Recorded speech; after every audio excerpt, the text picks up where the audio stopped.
Hi, everybody, and welcome to this week's edition of Straight Talk, sponsored by Inglis and Darley. My name's Brent O'Brien, and joining me, as per usual, is Tim Rowe. This week, we look at the changes in New Zealand's racing landscape, a refreshed approach to technology in Australia, and questions over the future direction of WA racing.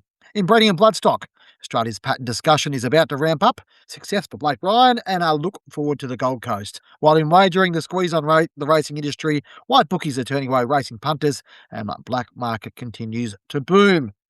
Tim, great to have you always with you as always. You've been following this New Zealand story pretty closely this week, and sort of out the back of next last week. I guess from NZTR's point of view, there was always a case where I'm not saying it's always necessarily bad news, but they had to put forward a strategy around how they allot preferences to their race courses and where they allot meetings and all those types of things. And this has been happening, probably coming for a while now, but the politics around this are quite strong and quite complicated, aren't they? Yes, and it's not I said to Matt Balesti, the NZTR CEO and General Manager of Racing, Mitch Lamb, it's not a pot at them, me calling him up, it's not bringing him up to just uh, whinge to them or anything like that, but they're both in the role knowing they have to make tough decisions, and therefore you're not going to keep everyone happy. There is for some background, they've recategorized some of the racetracks, I guess, and then plotted them again, metropolitan, provincial, and community tracks. And community, I guess, are the run-of-the-mill, meetings that have to be run for turnover and give owners and trainers and jockeys a chance to earn money. Whereas, metropolitan and Ellerslie sort of number one, classified as the number one track in the country. And I don't think many people would dispute that in terms of that it is, and they've spent a lot of money on it, 50 million, I think, getting it right. It would attract the most wagering turnover, but I guess the people with a contrary view or contrarian view is that you can't focus all on Ellerslie at the expense of other tracks like Tarapa and some others, and there's Hawke's Bay and Awapuni's out of action at the moment. There's a lot happening, and I think they're also trying to, through the recategorization of, have a structured country, provincial, metropolitan level horses. So the better horses will be running at Ellerslie most often, I would suggest.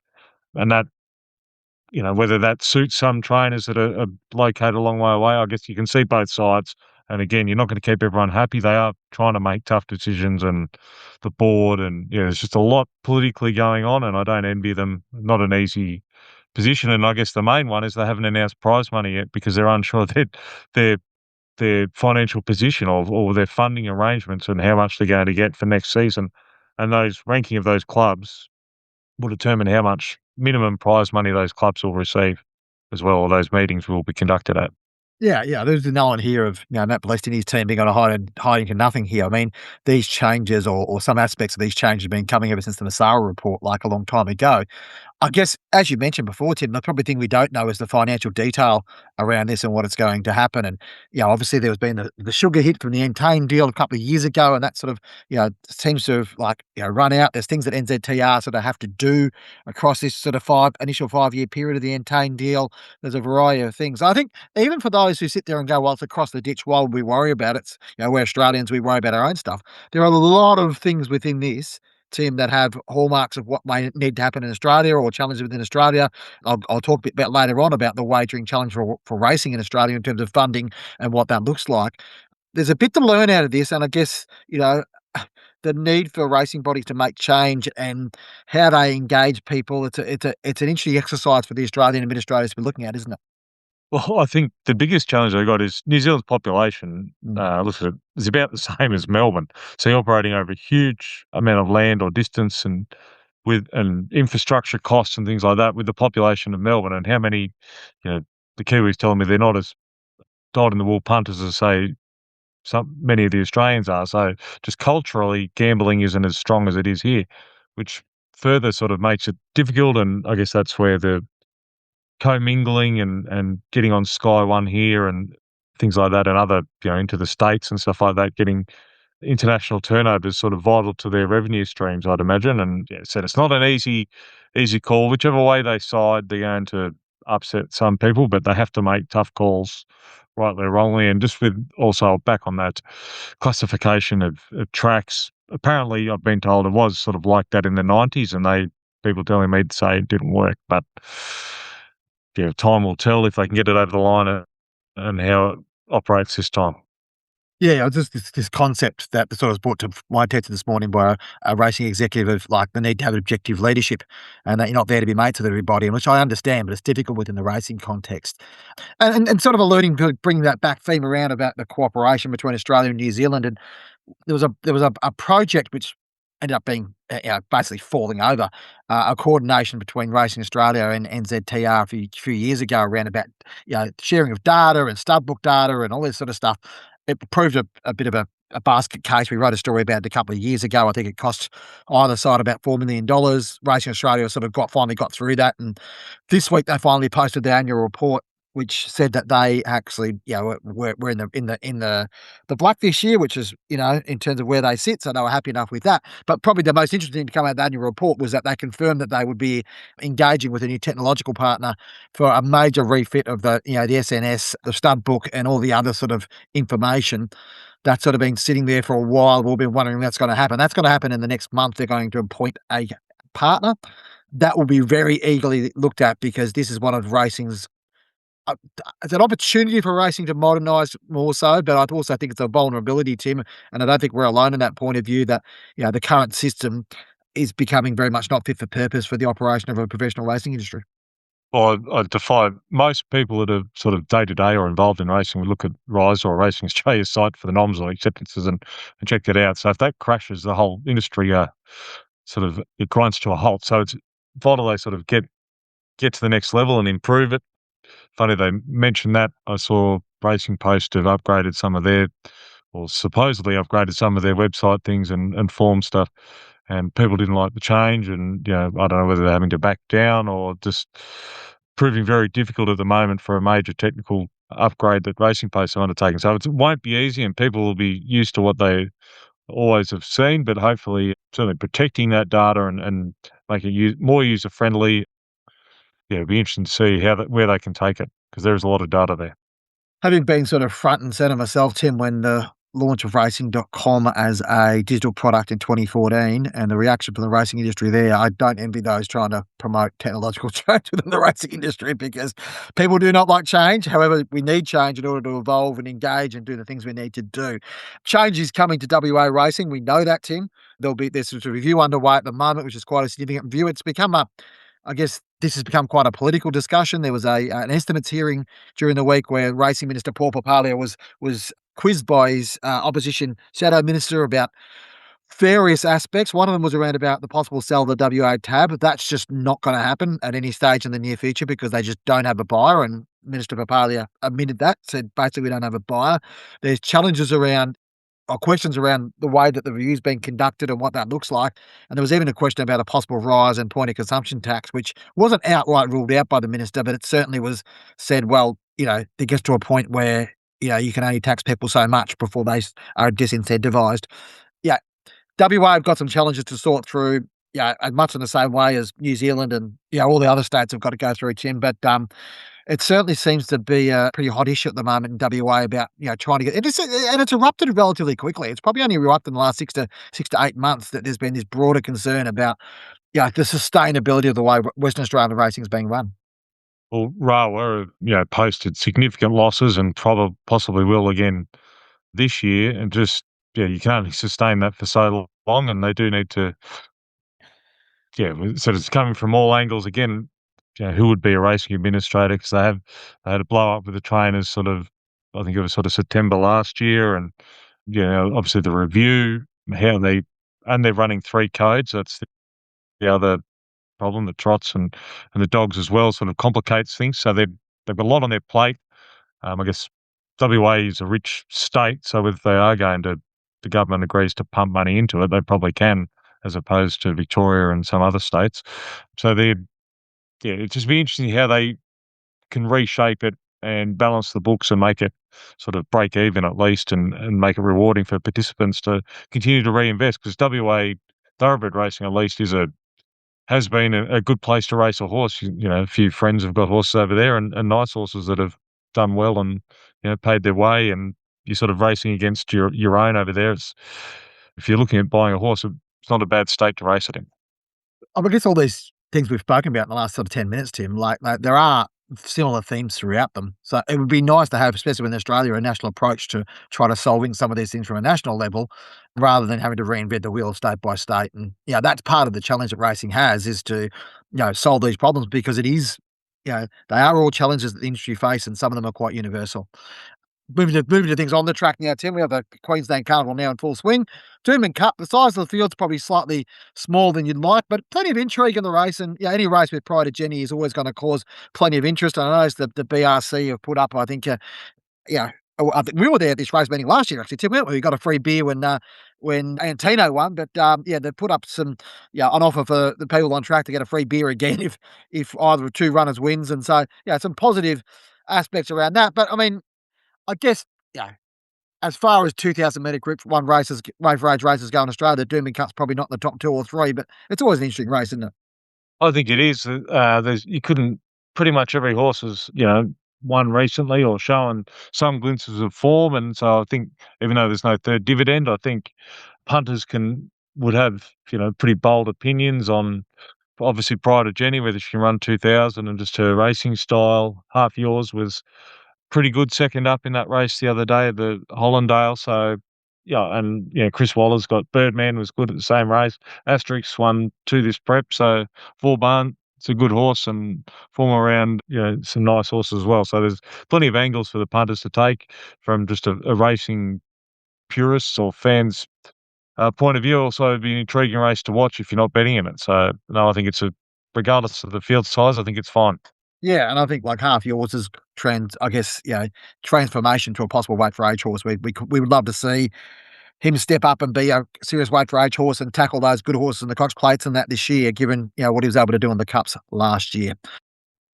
The following segment is brought to you by Darley. Darley Australia's announced its 2026 stallion roster with 16 stallions to stand across Kelvinside in New South Wales and Northwood Park in Victoria. Collectively, they have won 43 Group 1 races, 81 Group wins, and 12 champion titles, while they have 8 race or track records. Too Darn Hot headlines the star-studded roster. Alongside of him is Sensational Ammo, whose first yearling set the sales rings alight this autumn. Former champion European sprinter Harry Angel continues to rise up the stallion ranks, while Victoria welcomes the return of Dubai's highest-rated son in Gayoth. Breeders looking for commercial benefit of first-season stallions have welcomed the recent retirement of Tentaris and Observer to Kelvinside and Northwood, respectively. For full details, check out darley.com.au. Been breeding and bloodstock, Tim, this week, and talk about going back to the same old issues. There's a pattern of behaviour here. It's called a pattern, and interesting how this one will play out. Now, I guess we had probably the circuit breaker of the ARF's Asian Racing Federation's intervention within this, and then the forming of the black type advisory panel and the people around that. I guess we're expecting to see changes in the upcoming year, Tim. But I guess the question to you is, given you followed this so closely, will we see changes? I'm sure we'll see some, probably not as many as maybe some expect, although Rob Rawson told me sort of late last year that he thought there could be another, 6% black type races upgraded. I think there is a process to follow on the international protocol, so races that are in danger or possibly being downgraded need warning letters and given, you know, so because that hasn't been followed for sort of 7, 8, 9 years, that there's sort of a big backlog to get all that back underway and put races on notice and things like that. So maybe there won't be as many downgrades as we think. It'd just be interesting, the recommendations that BTAG, the independent body here with sort of a lot of breeding industry and auction house representatives, what they come up with and suggest using ratings and different ideas of what they think the pattern should look like. It's hard to get information out of them because they've all signed non-disclosure agreements, so they're abiding by them and not talking. But I do know the Asian Patent Committee will meet in early July, so I think that's when we'll know, okay, what it looks like for next season and possibly what races are on notice for the years to come. And it will be like a 2 to 3 year process to get this back into line and within international protocols, I'd suggest. We spoke before about national cooperation. It hasn't been a strength in Australia over the last few years, so Yeah. hoping we see something around that. I mean, the secrecy around it, I can kind of understand to a certain extent because it is political, but you can't help but think that once clubs get told what's going to go on with their races or whatever else, this information's got to get out anyway, and there's going to be scrutiny on those making decisions. And yeah, there was great scrutiny about the fact should there be punting, or yeah, punters or ratings analysts on the panel to start with. Yeah, we've had that discussion before. Look, regardless of that, you're never going to get it to an objective pattern where everyone's going to be happy with it, Tim, are you? But it's about what's best for the broader sense of Australian racing, its reputation internationally, and the value of bloodstock around the world. And that's probably the challenge to get to that, isn't it? The BTAG and the Asian Patent Committee will have access to official handicap ratings. That's still been going on. So that whether you need a punting style ratings analyst on there, I'm not sure. I'm not convinced by that. So look, I think all the issues will be and races will be assessed adequately, objectively, and it'll be up to the Asian Patent Committee will be the ones sort of making the announcements, possibly early July after that meeting, I imagine, or whether they have to have another one after that. Who knows? But they're running out of time from July onwards, and they're not. I did reach out to Asian Racing Federation as well, and they're not saying anything until after that meeting at the very least. We'll see what comes out of all that. I just wanted to point to Tim, a story you had on Row on Monday on the week about Blake Ryan and his success with Queen Region on the weekend. Obviously, he's someone we know quite well in the bloodstock space, but also in the racing space as well. And yeah, I think you know we have a lot of success, and we are going to have a lot of success from big trainers. We could be celebrating Chris Waller's 200th Group 1 winner this week. We talk about, the big buyers, and we spoke about the Yulongs and the Coolmores that we spoke about, all that sort of stuff. But it's nice to celebrate, an emerging trainer and someone who's put a lot of investment in this space to actually, have a breakthrough success with a 2-year-old looks like it's got a bit of promise. Well, Blake's, starting out, trading horses is a good way to try and make the game pay and sort of build up, and that's what he's done and will continue to do, I imagine, and certainly got a draft for Inglis ready to run sale or race sale in October. But also at the same time, he's because of that, he's sold a lot of good horses that he could have trained himself that perhaps would have put his name up in lights. But sort of Queen Regent, he bought rather cheaply, 40,000. Well, because he couldn't sell her, he put her through to the ready to race, passed her in, and then, the breeder, Jeff Wilson, came back and said, "Oh, well, we wanna protect the mare.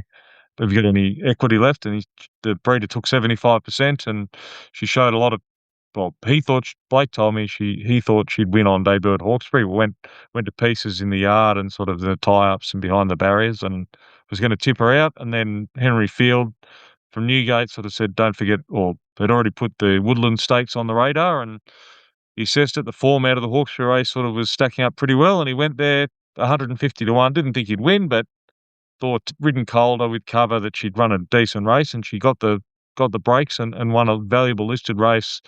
She's certainly worth more than $30,000 and $40,000 now, and good for young Steyer and Wild Ruler and Blake. That, as he said, is in front of a lot of breeders. Hopefully, he gets given a filly or two to train by those breeders from now on, knowing that he can get the job done.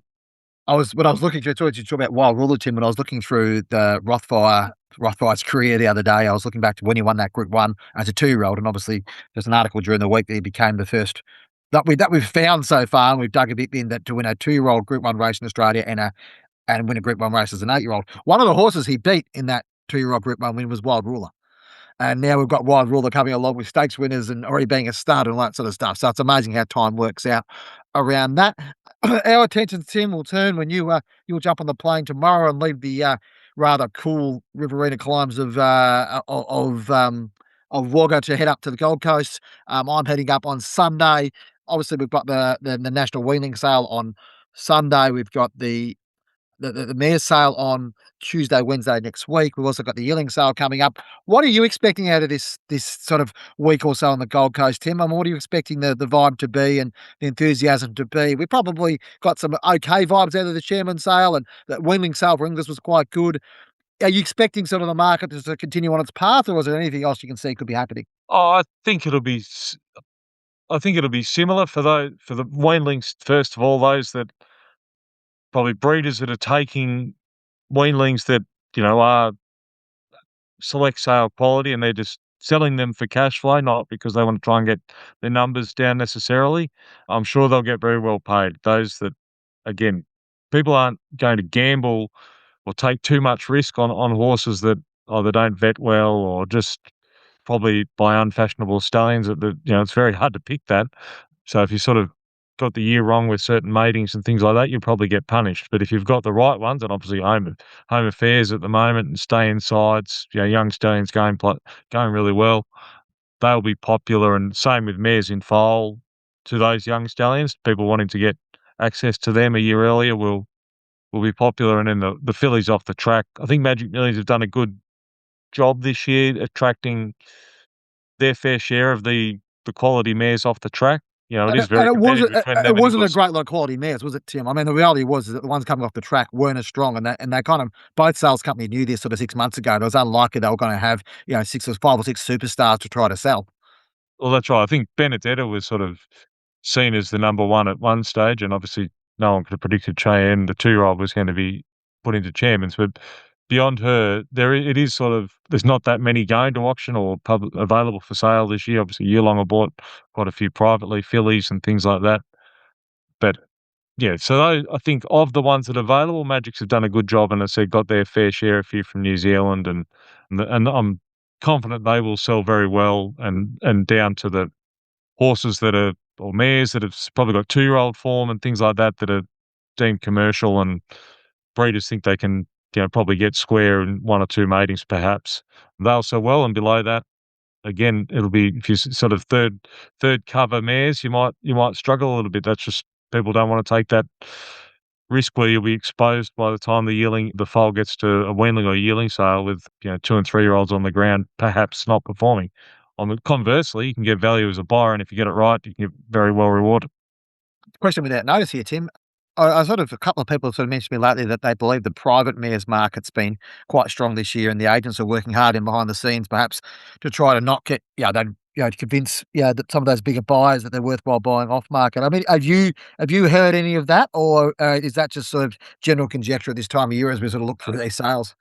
Oh, no, I think there's always some trade going on. I've heard that, maybe not to the same degree you have, Bren, but I think there's always sort of trade going on and people wanting to get involved or people willing to sell mares for the right price and privately. And I guess even, you know, I'm sure Glenn Burrows won't mind me saying, but he's told me he's done very well in the past selling mares in foal. But now they've just got a valuation on them going, okay, well, it costs this much as a off the track. And then it's in foal, that's the service fee, and they're not really prepared to pay for the production costs or the risk on top of that. Where perhaps if you buy them privately, people aren't aware of exactly what the price is. They have to value them themselves. Maybe there's more of an earn in that, but it's the transparency of the online sales and Chairmans and Magic Millions provide that. That's where the bulk of them are. But if you're getting the right offer, people are considering that it is a trading market in Australia as opposed to some of the other parts of the world where it's more of a private market and less transparent, and people hold on to their better horses.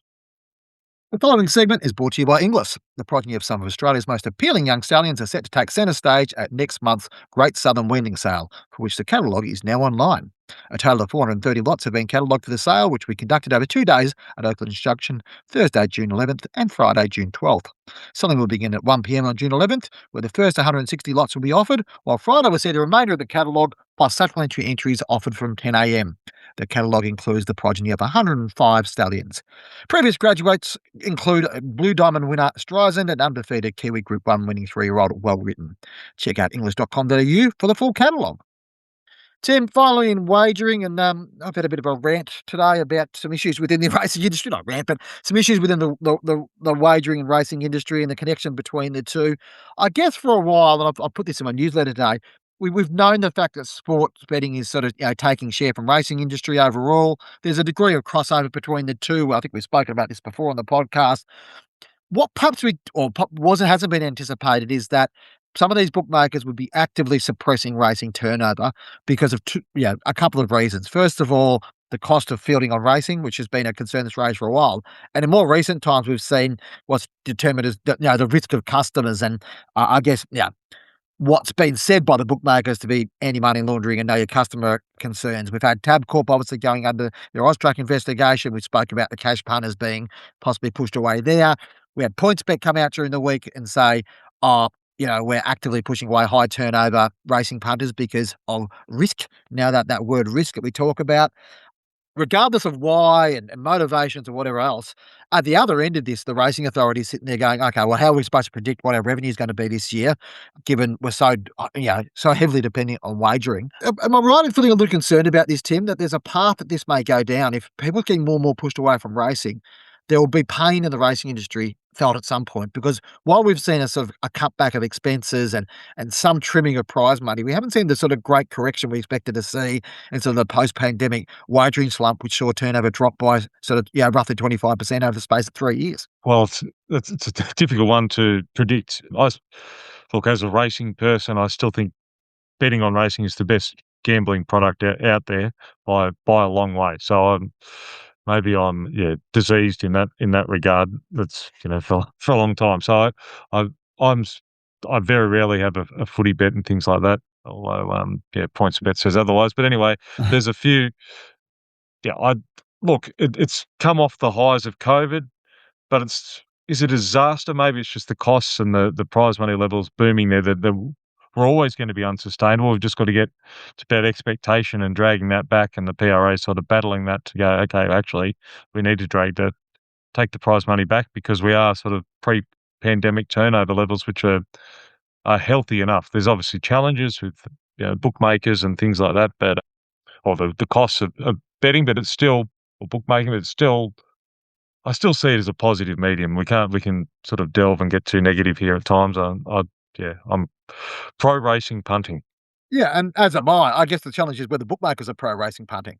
There is an argument, and as you alluded to there, there's an argument the fact that if you look at the overall percentage of racing turnover to overall gambling turnover in Australia, for the past pretty much 25 years, with the exception of the pandemic years, it's sort of in that pretty much consistently at 8%. It's getting back to 8% now, from having been 12% during the post-pandemic and, that pandemic sort of boom. So racing sort of getting back to where it was. So there's an argument from some bookmakers where they say, well, look, we're working on based upon that market. And yeah, sure, sport is grabbing market share, but racing can also grow as well. But I guess the challenge is, Tim, like one of racing's great assets it has in Australia is that the bookmakers believe it's important, right? Now, they believe it's a really important thing, and that doesn't happen in the UK, and it certainly obviously hasn't happened in the US ever. And there's a question about in New Zealand about where things sits, getting sports turnovers higher. You've got a situation in the Hong Kong situation at the moment where football turnover is much higher than racing turnover. Now, yeah, there's reasons for that around products, around betting in play, all that sort of stuff, which I understand. If bookmakers don't see the value in racing punters and think that may end up be them shooting themselves in the foot, because it may be the fact that they're the same customers and you're doing that. But the bookmakers' support of racing in Australia in terms of sponsorship, but also in terms of promotion, especially in a context where sports betting advertising will be effectively scaled back and wound back a lot in the next couple of years, it's really important. Like for me, it's a crucial thing. And I think, racing can't afford to take that for granted. But I think also, Tim, they need to prepare themselves and they need to start messaging to say, hey, we're going to make some tough decisions here because the money we're getting, and even we're getting more, some of the sports money through POX over time and over, a short to medium period of time, there'll be a pain point here where racing has to make those changes. And, ra- racing for wrong or for right will always be reliant upon wagering. There isn't, I guess that comes down to the question, Tim. It's a brutal discussion, but is there another business model for racing besides wagering? I can't see one. Can you see one? No, No. no. And that's why it's funded through that. So therefore, racing needs to have a very healthy relationship with wagering and how it works, and ensure, it may be the case that there are higher risk punters around AML, all that sort of stuff are existing within racing. It may be the case that it's an easy whipping boy, and racing is so dependent on it that it needs that it's easy to sort of then be put in that way. I just think it just probably needs to be explored further and a few discussions around where things sit. It sits in a broader context, Tim, around this black market stuff. We had an article during the week. The illegal black marketing gambling across the world is now estimated to be larger than any other national economy apart from the United States and China. It's, billions, I think 5.7 billion or something. A trillion, sorry. Trillions of dollars. I think my billions and trillions mixed up. One more question, Tim. Can you see a case where racing punters being turned away from? I mean, are we already seeing the fact that racing punters being turned away from regulated bookies are just going to take their business overseas when none of the money flows back to racing? Yes, either yeah, I think, some will stop betting, but those that are either addicted or love it, or take it in a professional manner, will find avenues overseas. It's not that hard if they want to do that. But yeah, how willing are people to, some people are prepared to go to do that. I'm not sure. There's obviously a percentage, but I still don't know how these surveys and people examining this actually come up with these figures. It's got to be very loose and a guess at the end of the day. So I'm not sure how accurate it is, but clearly it is a lot of money. I guess, yeah, it goes down the fact like that they measure drug usage by measuring our wastewater. Like, there's always ways you can find these things out. There's always the patterns you can follow within this, and yeah, it's an interesting one. I think it's something that racing needs to have a conversation again. And as I said before, in my opinion, it needs to be a national conversation and needs some good sort of objective leadership around this stuff.